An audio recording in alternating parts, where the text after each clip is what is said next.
Today I'm going to show you how to use the program Scratch. It's a very simple programming tool. It was developed to teach kids how to program, and it uses block programming. And these are the blocks. And let me just give you a little tour of our work area here. This is our stage where we're going to have our sprite, which is any figure or object that's moving in our animation. Our sprite is going to be moving around here on our stage. These are programming blocks, and they're divided up by what they do in color. So motion are blue, how things look are purple, sound is fuchsia. I'm just going to go over the simpler ones. Events are how you make something start or stop. So say you want something to start when you hit the space bar, that would be an event. Control, you can repeat something or stop it or have it wait for something to happen. Sensing, again, this is just a little more detailed, so you can say if something touches something else, it needs to then do this. And then there's a couple more that are a little more advanced for what we're doing today. So scripts are the program that we're going to write, and there's a window on the right here where we're going to do that. So the first thing we want to do is we want to go to motion, and we're going to grab a block that says move 10 steps. And if I click that button, if you watch the sprite on the left, you'll see him just go forward 10 steps. Right, so he's going forward 10 steps. After that, I'm going to add a sound, so he's going to go forward, and then he's going to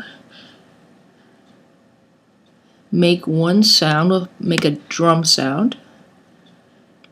Okay, and there are several things from the drum family you can pick from here, but we're going to leave it on snare drum, which is number 1, and 0.25 beats is the default, so we're going to leave it like that.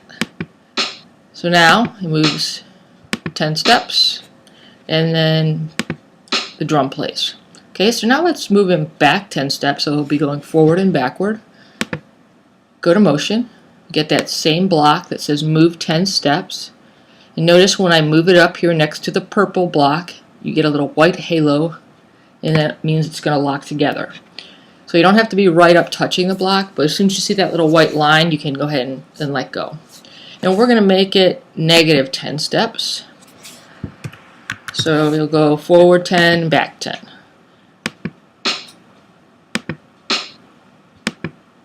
Alright, that seems to be working.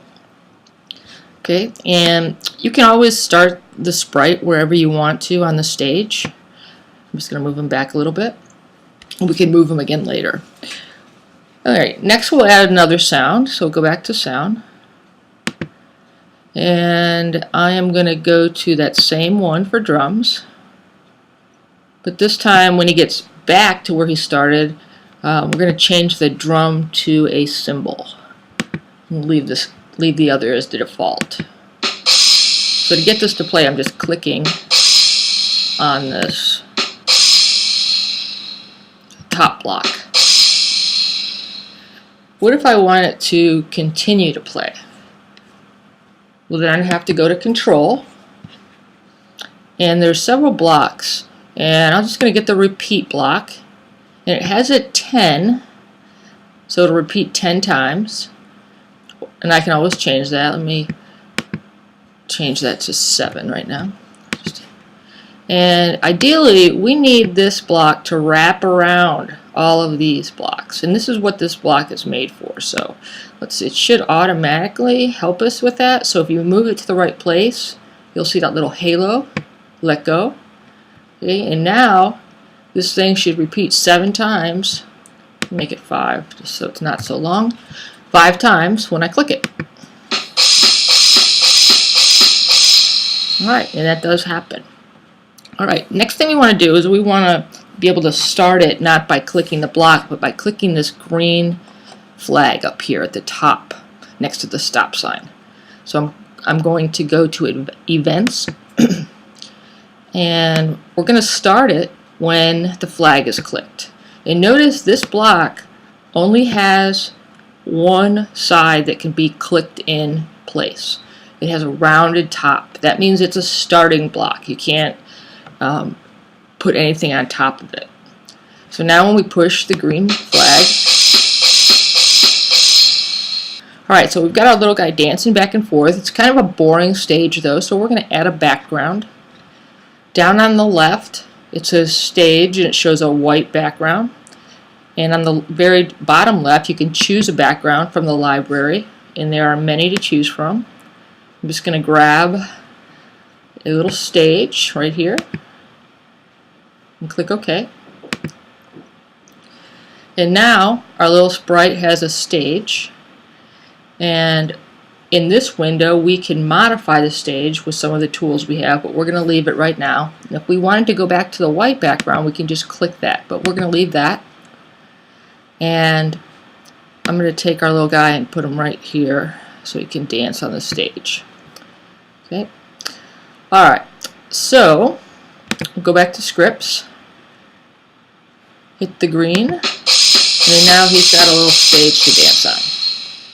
Okay, so that's pretty much accomplished our goal for today. This is our basic lesson for how to get started with Scratch.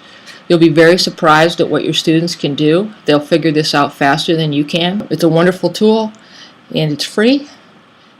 And there's an educator login that you can use and share with other teachers, and there's lots of resources out there to use. So have fun. I hope you enjoyed the presentation on using Scratch. Thank you.